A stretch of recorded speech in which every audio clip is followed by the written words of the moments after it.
لله نحمده ونستعينه ونستغفره ونؤمن به ونتوكل عليه ونعوذ بالله من شرور أنفسنا ومن سيئات أعمالنا من يهده الله فلا مضل له ومن يضلل فلا هادي له ونشهد أن لا إله إلا الله وحده لا شريك له ونشهد أن سيدنا وسندنا ونبينا ومولانا محمدا عبده ورسوله أما بعد فأعوذ بالله من الشيطان الرجيم بسم الله الرحمن الرحيم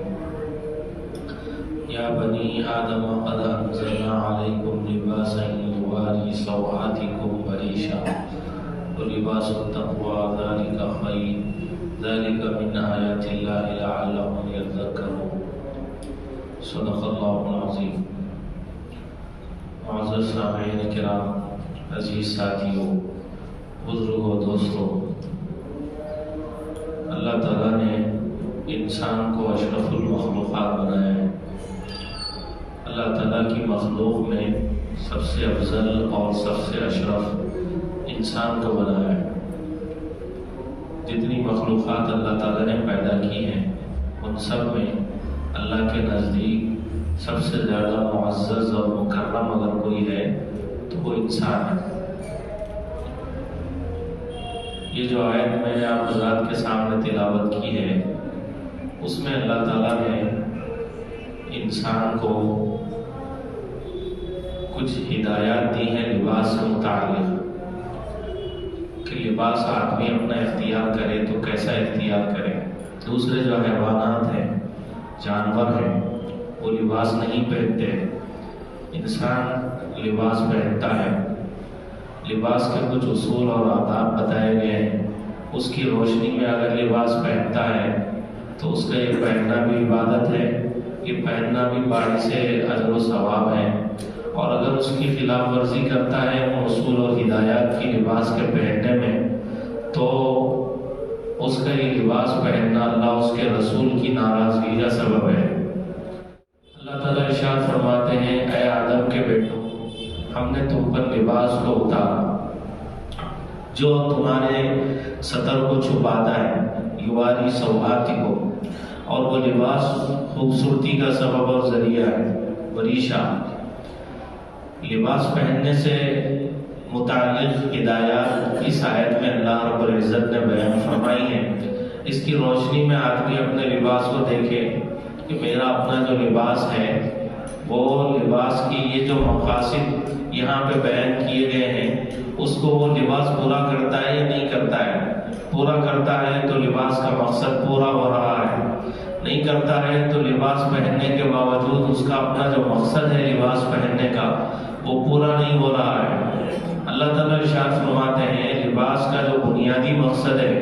وہ سطر کو ڈھانکنا اور سطر کو چھپانا۔ سطر مرد کا ناف سے لے کے گھٹنوں تک کا جو حصہ ہے وہ سطر کہلاتا ہے۔ مرد کے لیے یہ جائز نہیں ہے کہ کسی مرد کو بھی اپنا یہ حصہ دکھائے۔ ناف سے لے کے گھٹنوں تک کا جو حصہ ہے، گھٹنا بھی سطر میں داخل ہے، ناف سے لے کے گھٹنوں تک کا جو حصہ ہے یہ مرد کا سطر کہلاتا ہے۔ اس کا دیکھنا اور دکھانا حرام ہے، ناجائز ہے، تو یہ سطر ہے۔ تو لباس کا جو بنیادی مقصد بتایا گیا ہے وہ یہ ہے کہ اس لباس کے پہننے کے بعد آدمی کا اپنا جو سطر ہے وہ سطر چھپ جائے، وہ سطر ڈھک جائے۔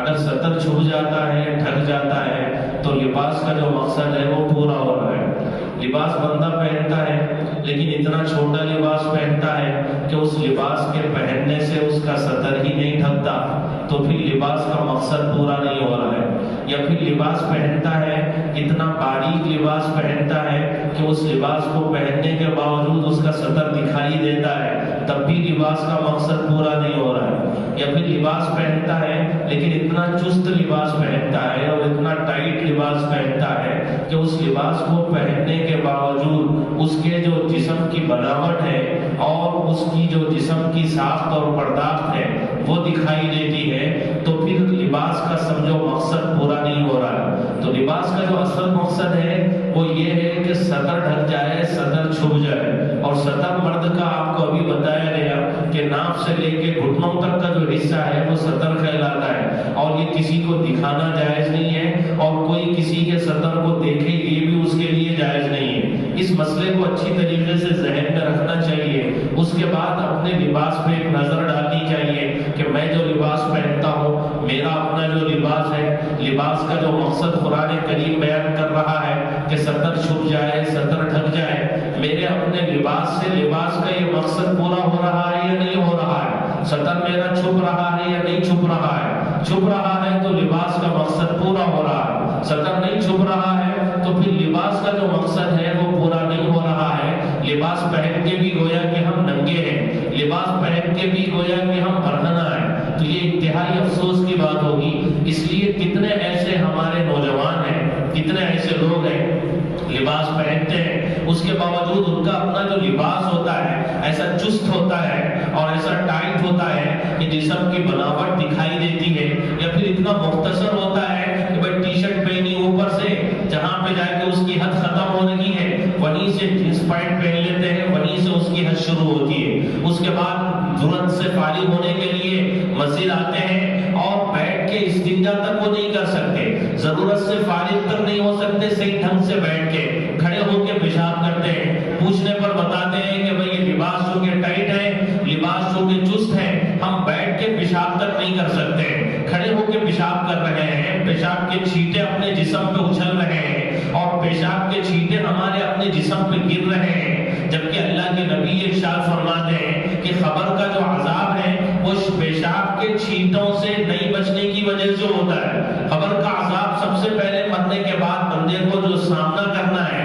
وہ قبر کے عذاب سے ہے۔ قبر کے عذاب سے بچنے کے لیے پیشاب کے چھینٹوں سے اپنے جسم کو، اپنے کپڑوں کو، اپنے آپ کو بچانا انتہائی ضروری ہے۔ تو ہمارا اپنا جو لباس ہے اتنا چست ہوتا ہے کہ اس لباس کو پہن کے ہم استنجے سے صحیح فارغ نہیں ہو سکتے، ضرورت سے صحیح فارغ نہیں ہو سکتے، کھڑے کھڑے پیشاب کر رہے ہیں۔ کتنے ایسے سمجھدار نوجوان ہیں، کتنے ایسے بوڑھے لوگ ہیں جو ایسا لباس پہن رہے ہیں جس کی وجہ سے پیشاب تک وہ صحیح نہیں کر سکتے، پیشاب کے چھینٹے ان کے جسم پہ گر رہے ہیں۔ تو میرے دوستو یہ جو لباس ہے یہ چست اور ٹائٹ لباس، کہ ایسا لباس پہن کے آپ اپنے جسم کو ناپاکی سے بچا نہیں سکتے، تو یہ لباس بھی کوئی لباس ہے؟ لباس تو ایسا ہونا چاہیے کہ اس لباس کو پہننے کے ذریعے سے آپ اپنے سطر کو چھپا سکے، ڈھانک سکے، اور ضرورت سے فارغ ہونا ہو، سہولت سے آپ فارغ ہو سکے۔ اور اس کے بعد میں دیکھیے وضو کر لیتے ہیں، وضو کے بعد میں مسجد میں آ جاتے ہیں، اور مسجد میں آنے کے بعد میں نماز پڑھ رہے ہیں، اور نماز میں جاتے ہیں رکوع میں،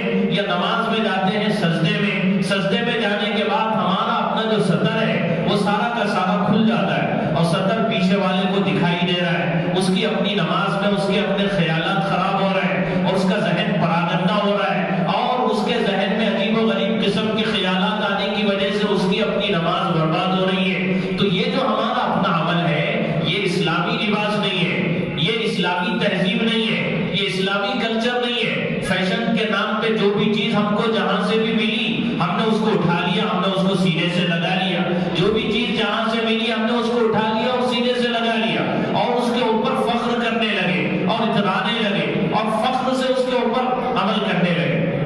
تو یہ انتہائی افسوس کی بات ہے، یہ نادانی ہے، ناسمجھی ہے۔ بھئی یہ بھی کوئی لباس ہے جس لباس کو پہن کے بندہ مسجد آئے اور مسجد آ کے اللہ کی بارگاہ میں کھڑا ہو اور اللہ کے سامنے کھڑا ہو عبادت کے لیے اور نماز پڑھنے لگے، اور نماز کی حالت میں جب اللہ تعالیٰ بندے کی طرف متوجہ ہوتے ہیں ایسے موقع پہ وہ سجدے میں جاتا ہے، سجدے میں بندہ اللہ سے سب سے زیادہ قریب ہو جاتا ہے، بندہ سجدہ کرتا ہے اللہ سے قریب ہو جاتا ہے، اب بندہ اللہ سے قریب ہے، اللہ کی اس کی طرف پوری توجہ ہے، ایسے موقع پر ہمارا جو سطر جس کو دیکھنا دکھانا دونوں ناجائز ہے، حرام ہے، وہ سارا کا سارا کھل رہا ہے، لوگوں کی اس کے اوپر نظر پڑ رہی ہے، جس کی وجہ سے یہ جو ہے انتہائی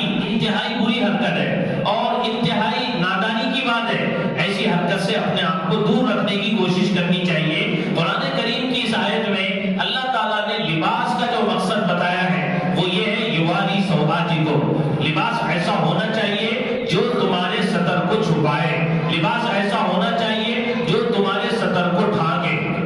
حضرت سیدنا عثمان غنی رضی اللہ تعالیٰ، صلح حدیبیہ کا موقع ہے، مشرکین سے بات چیت کے لیے اللہ کے نبی نے ان کو بھیجایا ہے، اور وہ مشرکین کے پاس گئے، مشرکین نے ان کو اپنے پاس میں روک لیا ہے۔ یہاں پہ یہ افواہ پھیل گئی اور مشہور ہو گئی کہ حضرت سیدنا عثمان غنی رضی اللہ تعالیٰ عنہ کو شہید کر دیا گیا۔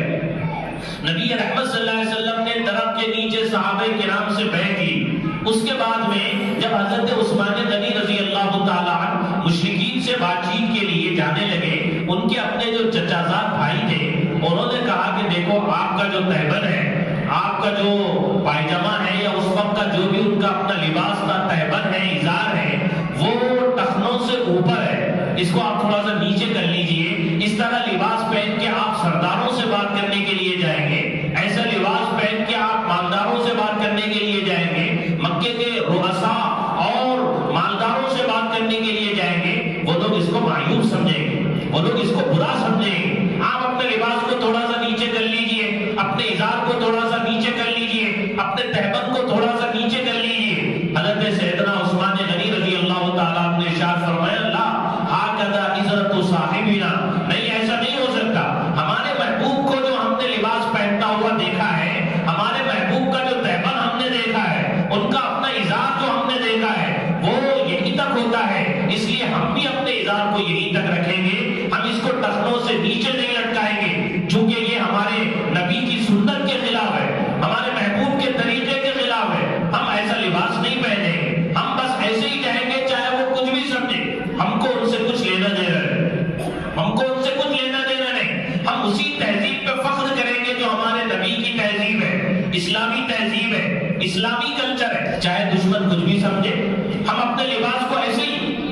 پہنیں گے جیسا ہم نے پہنتا ہوا اپنے محبوب کو دیکھا ہے۔ یہ حضرت سیدنا عثمان غنی رضی اللہ تعالیٰ عنہ کہہ رہے ہیں، اور پورے فخر کے ساتھ اسی طرح تہبند پہن کے ٹخنوں سے اوپر نصف پنڈلی تک تہبند پہنے ہوئے دشمنوں سے بات چیت کے لیے جا رہا ہے، مشرکین کے سرداروں سے بات چیت کرنے کے لیے جا رہا ہے۔ یہ جو صحابہ کرام ہیں، نبی رحمت صلی اللہ علیہ وسلم کی سنتوں کو، نبی رحمت صلی اللہ علیہ وسلم کے طریقوں کو، نبی صلی اللہ علیہ وسلم کی دی ہوئی تعلیمات کو فخر کے طور پہ اپناتے تھے، فخر کے ساتھ اس کے اوپر عمل کرتے تھے، اور کسی قسم کی کوئی جھجک محسوس نہیں کرتے تھے، شرم اور عار محسوس نہیں کرتے تھے کہ دنیا والے کیا کہیں۔ ان کو دنیا والوں سے کچھ لینا دینا نہیں تھا، ان کو اللہ اس کے رسول سے لینا دینا تھا۔ بھئی دنیا والے کچھ بھی سمجھے، ہم کو ان سے کیا لینا دینا ہے، ہم تو اللہ کو خوش کرنے کے پابند ہیں، نبی کے طریقوں پر چلنے کے پابند ہیں، اللہ کے حکموں پر چلنے کے پابند ہیں۔ ہم ایسا لباس پہنیں گے جیسا لباس ہم نے اپنے محبوب کو پہنتا ہوا دیکھا ہے، جیسا لباس پہننے کی تعلیم ہمارے نبی نے ہم کو دی ہے، ویسا لباس ہم پہنے۔ یہ صحابہ کرام ہے۔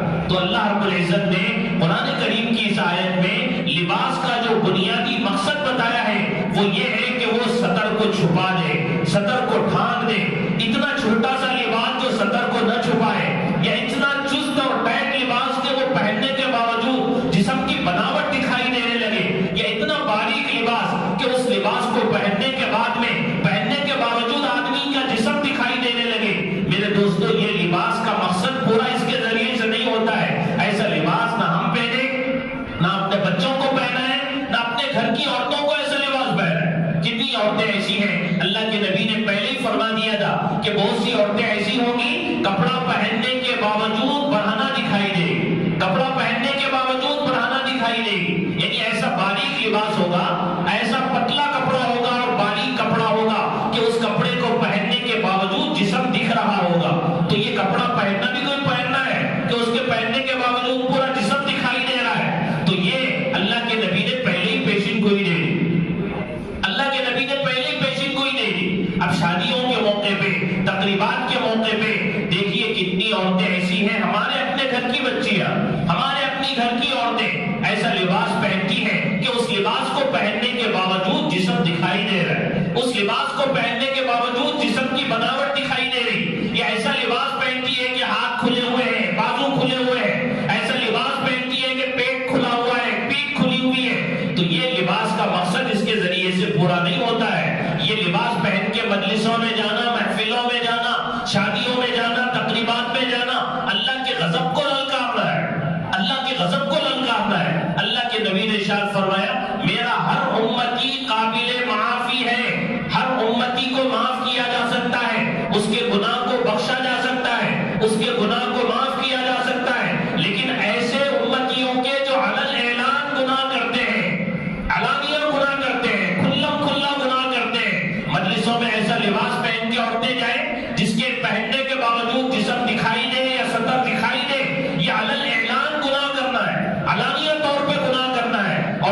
مصیبت، سارے پریشانیاں اور سارے مسائل جو ہمارے اوپر آ رہے ہیں یہ انہی حرکتوں کی وجہ سے ہیں جو تقریبات میں ہمارے بچے بچیاں اور ہمارے نوجوان، ہماری لڑکیاں یہ سب یہ حرکتیں کر رہی ہیں، جس کی وجہ سے یہ سارے مسائل ہیں، ساری مصیبتیں ہیں، ساری پریشانیاں ہیں جو امت مسلمہ پہ آئی ہوئی ہے۔ لباس کا جو اصل مقصد ہے، سطر چھپے، سطر ڈھکے، موٹا لباس ہو، ایسا لباس ہو کہ سطر کا جو حصہ ہے وہ دکھائی نہ دے، اور ایسا چست لباس نہ ہو، ڈھیلا ڈھالا لباس ہو، صلحاء کا لباس ہو، دینداروں کا لباس ہو، اللہ والوں کا لباس ہو، نبی کا اور صحابہ کا لباس ہو۔ ایسا لباس بندے کو پہننا چاہیے اور اپنے بچوں کو ایسا لباس پہننے کا پابند بنانا چاہیے اور اپنی بچیوں کو ایسا لباس پہننے کا پابند بنانا چاہیے۔ ہماری بچیاں جب مجلسوں میں ایسا لباس پہن کے جائیں گی، اللہ کے غضب کو وہ للکار رہی ہے، اللہ کے عذاب کو وہ دعوت دے رہی ہے۔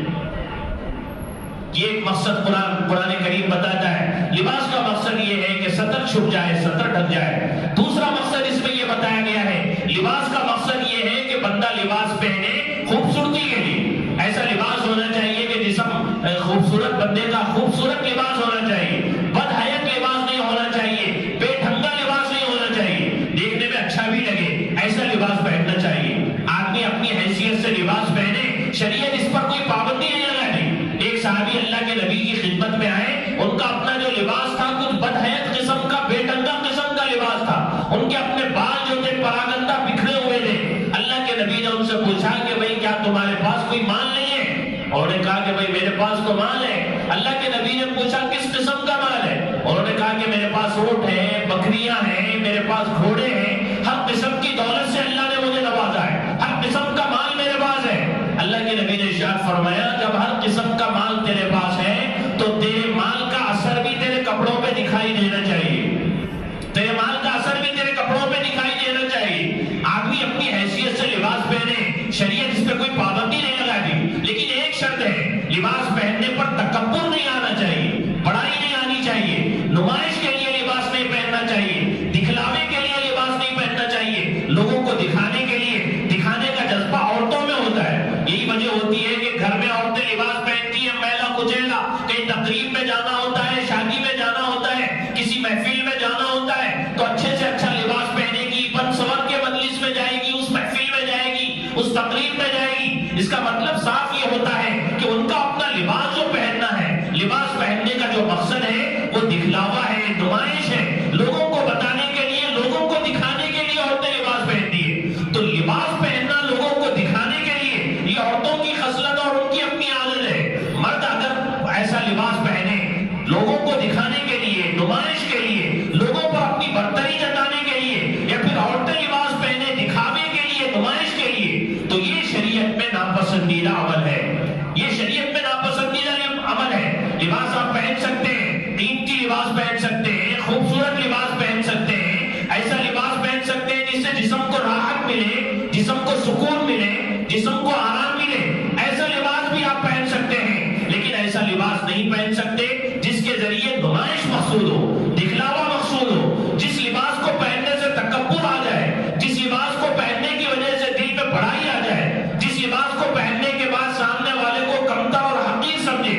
ایسا لباس شریعت پہننے کی اجازت نہیں دے گی۔ تو لباس کا ایک مقصد ہے خوبصورتی حاصل ہو لباس کے ذریعے، بے ڈھنگا لباس نہیں ہونا چاہیے، بدحیت لباس نہیں ہونا چاہیے، دیکھنے میں بھی اچھا دکھائی دینا چاہیے، جسم کو آرام ملے، جسم کو راحت ملے، ایسا لباس بھی آپ پہن سکتے ہیں، قیمتی لباس بھی آپ پہن سکتے ہیں۔ اللہ کے نبی کہہ رہے ہیں جو چاہے پہنو، جو چاہے کھاؤ، دو چیزیں نہیں ہونی چاہیے، ایک اسراف نہیں ہونا چاہیے، ایک تکبر نہیں ہونا چاہیے، ایک اسراف نہیں ہونا چاہیے، ایک تکبر نہیں ہونا چاہیے۔ لباس پہننے میں نمائش اور دکھلاوا نہیں ہونا چاہیے، بڑائی نہیں ہونی چاہیے، میں لوگ مجھے بڑا سمجھے، لوگ مجھے مالدار سمجھے، لوگ مجھے پیسے والا سمجھے، یہ جذبہ اللہ تعالیٰ کو پسند نہیں۔ تکبر اور بڑائی انسان کو زیب نہیں دیتی۔ انسان اپنی حیثیت پہ غور کرے، اپنی تخلیق پہ غور کرے، اپنی ابتدا اور انتہا پہ غور کرے تو تکبر ہی ختم ہو جائے۔ کیا تھا اور کیا سے اللہ نے اس کو کیا کیا اور کیا ہونے والا ہے، پہلے کیا تھا، آخر میں کیا ہونے والا ہے، درمیان میں تھوڑا بہت انسان ہے، خوبصورت ہے، طاقت ہے، جو بھی ہے اس میں وہ اترا رہا ہے تو اس کو اترانے کی کا کوئی حق حاصل نہیں۔ تکبر اللہ کو پسند نہیں، بڑائی اللہ کو پسند نہیں۔ تو لباس کے ذریعے سطر ڈھکنا چاہیے۔ ایسا لباس مسجد میں آ رہے ہیں، اللہ